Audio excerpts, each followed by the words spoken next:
ওম সকলকে। আমরা জানি আমাদের পূর্বপুরুষ ঋষিমুনি তারই বংশধর রূপে আজকের আমরা রয়েছি। ওনারা যেভাবে নিজেদের শরীরকে সুস্থ রাখতে প্রতিদিন শরীর চর্চা করত, আজ ঠিক সেইভাবেই যোগাসন চর্চার মধ্য দিয়ে আমরা যেমন সুস্থ থাকতে পারি এবং সংস্কৃতি জগতে আনন্দমূলক জায়গায় বিনোদনে যোগাসন হিসেবে আমরা মানুষকে আকৃষ্ট করার জন্যে যোগ চর্চার মধ্য দিয়ে সমাজের কাছে সুস্থতার লক্ষ্য এবং বার্তাও আমরা দিতে পারি।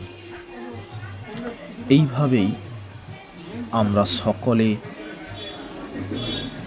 একটু চেষ্টা করি নিজেদের শরীরকে সুস্থ রাখতে। প্রতিনিয়ত ছোট শিশুদেরকে যেভাবে সুস্থ রাখব, আমরা নিজেরা সুস্থ থাকার এক প্রয়াস, এক চিন্তা ভাবনা নিজেদের মনস্থিরের মধ্য দিয়ে প্রতিনিয়ত দিন শুরু করব যোগাসনের মধ্য দিয়ে।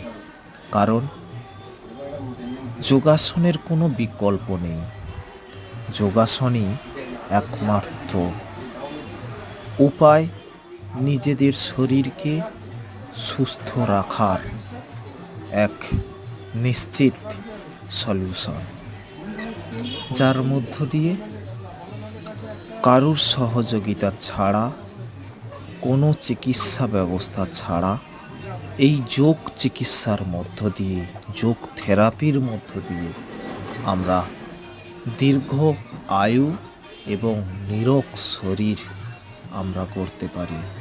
তার এক ছোট্ট প্রয়াস নামখানা কালীনগর নিম্ন বুনিয়াদী বিদ্যালয়ের কিছু ছাত্রছাত্রী